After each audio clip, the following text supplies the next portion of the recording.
Hi, my name is Andrew Kiest with the Mid-America Flight Museum, and today we're going to do a walk-around video of a 1970 AN-2. The airplane's dimensions is you got a 60-foot wingspan. They're about 33 foot in length and about 13 foot tall, with a 1,000 horsepower Russian engine. It's pretty much a basic copy of a Wright 1820. It is being powered by a 4-blade prop. Its maximum speed 167 knots, and they'll slow all the way down into the 30s. And on the walk around, I'll show you the characteristics how it can fly so slow, especially at 12,000 pounds. It could really slow down. So the engine, it's kind of a heavy horsepower engine for a slow speed airplane, so they require a lot of cooling. So all the way around the back side of the cowling, you have your engine cylinder coolers. And then down here on the bottom you have your oil cooler. The airplane's also designed to operate in very cool temperatures, so all this closes up real tight. On the back side of the oil cooler we also have shutters that allow us to block off the air to the oil system to help it warm up. And then you can see on the front side where the air goes in, it's got a little curve to it for the rotation of the blade to help it funnel air into it. Bottom side of the cowling here we got inspection panels. We can get in there, get to the oil sumps, and help drain oil when it's been sitting for a long time, and just general maintenance and inspections. The 4-blade prop, it's constant speed. It's got the counterweights working against the oil pressure on this one. 9 cylinders producing 1,000 horsepower at 2,200 RPMs and about 41.5 inches. Keep working our way around here. Work our way down on this side.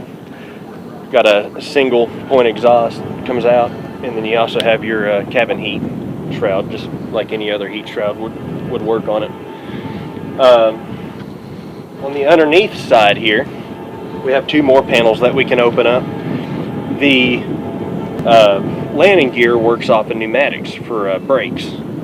So our air tank and our feed is here, and there's actually hookups that will allow us to run an air hose out to air up tires, and also charge the system before we start it if it's low. And it's got an air compressor on the engine as well that helps produce air pressure for it the whole time. So air comes out, runs down inside here, comes out and around, and then inside there's your tubes, expander tubes for your air brakes. And that's how you steer it. It doesn't have a steerable tail wheel. It's free swiveling, so everything. You got to have the air pressure for taxiing this one. That makes it a lot of fun. Working across, of course, typical biplane. Got your guide wires and your struts. Everything pretty basic forwards on this side. It's all fabric covered. The only metal skin would be the fuselage. Out on the wingtips, your basic strobe lights on the bottom, and you also have navs and strobe up on the upper wing. Every one of them is different, so you can't expect that to be the same. Over here on the back side, trailing edge side of our wings. The bottom wing we have our flaps. The upper inboard surface is flaps, and our outboard surface on the upper wing is flaps and ailerons. Mainly your ailerons, but they have a little bit of flap mixing to them as well. And on the bottom side, you can see all the inspection panels that get up to all the linkages. In the top wings, we have 3 fuel tanks in each one, with 1 filler point on the outboard tank on each side. So also behind those inspection panels, you can get to the wing interconnects of all the tanks. Back here on the back, typical configuration: your horizontal, your vertical, your elevator, and your rudder back here, and your support struts. Down there, the tail wheel, the free castering tail wheel. There's no lock or anything to it. It just free casters the whole flight. Walking our way around. One of the nice features of the airplane, all control surfaces do have trim tabs. So we have our rudder trim here and our elevator trim here, and they're all electric switches. There's no manual wheels, there's no cables. It's all run off of electrics. And ailerons are the same out there.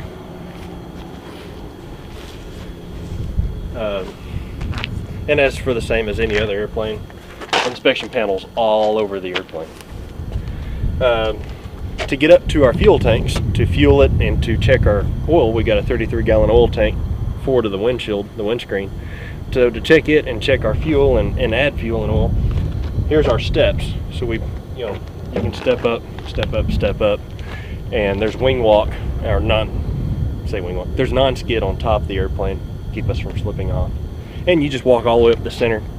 There's some structural plates up there. You just walk up the center of the structural plates to get up there to it, and then out the wing. The main entry door is the only way in, only way out, even in the case of emergency. So the ladder, it stays free-wheeling, it stays on there. Most of them you can take off, but this one's been crimped on.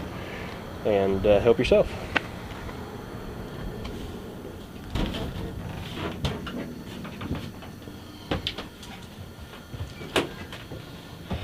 They are certified for 12 passengers plus pilot. This one's only got 6 seats in the back plus the co-pilot seat up front. And then all your baggage area in the tail section. Got the door open there for you. And they've got radios and other stuff they could put in it for different purposes. A lot of these were converted to airliners, and this was an airliner from what we could briefly tell. Yeah. Now, as Mid-America Flight Museum has recently acquired this airplane, we don't know a tremendous amount of its history. We'll eventually get there. But some pretty neat signatures back here on the back side of the cabin. We got 2 Tuskegee Airmen signatures. And then over to the right of them, we got a signature. It appears that he's flown 5 MiG-21s, and then right below his, we got a MiG-25 pilot that's at some point in time been associated with the airplane.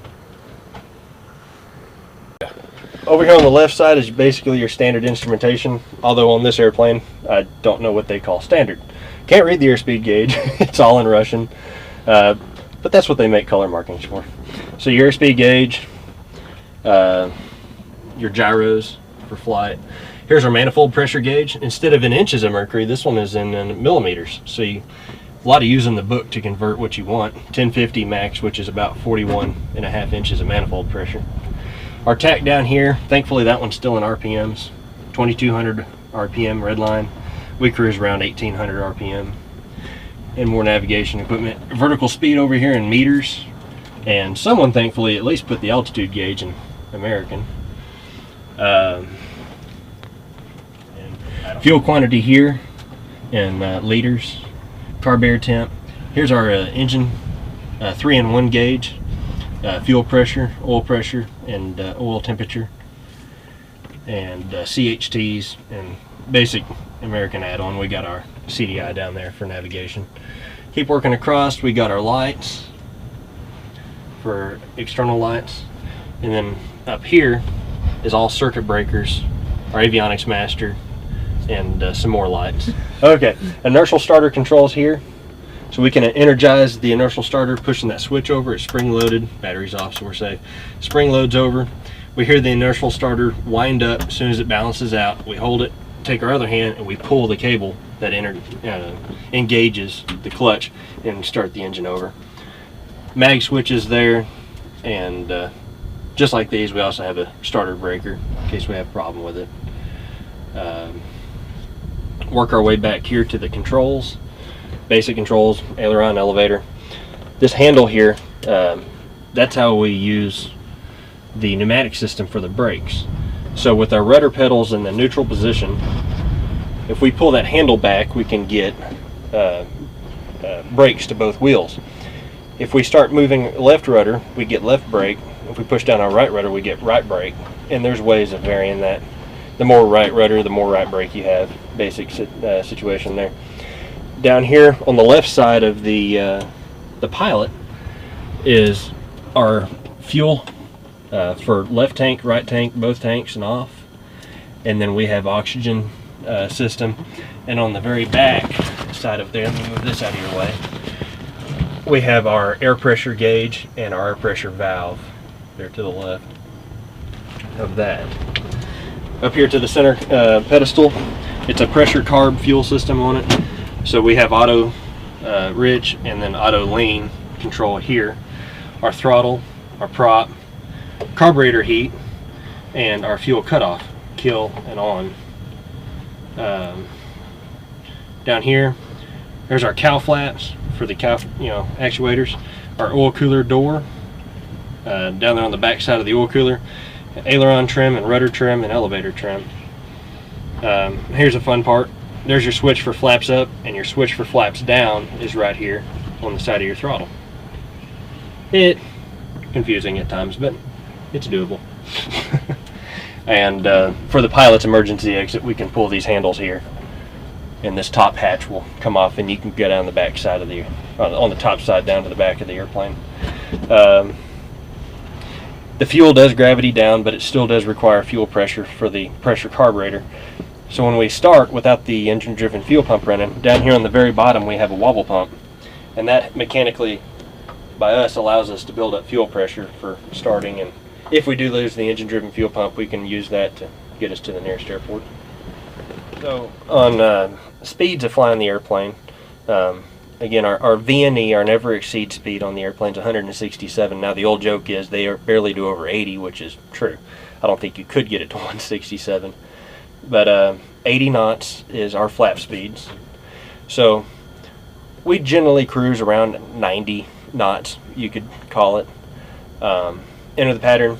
We'll gently bring our manifold pressure back to what we call an approach power setting, which I was using in this particular flight about 500 millimeters of manifold pressure. And it quickly, since it's a biplane, it quickly slows down below the 80 mark. So we put down a few degrees of flaps, enter your base, maintaining about 70 to 80.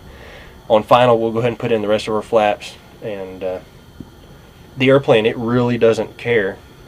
In calm winds, it really doesn't care, wheel landing or 3-point. If you do a 3-point landing, you're going to be really slow. The slats are going to come out, and you'll be somewhere down around the 30-40 knot range when it touches down.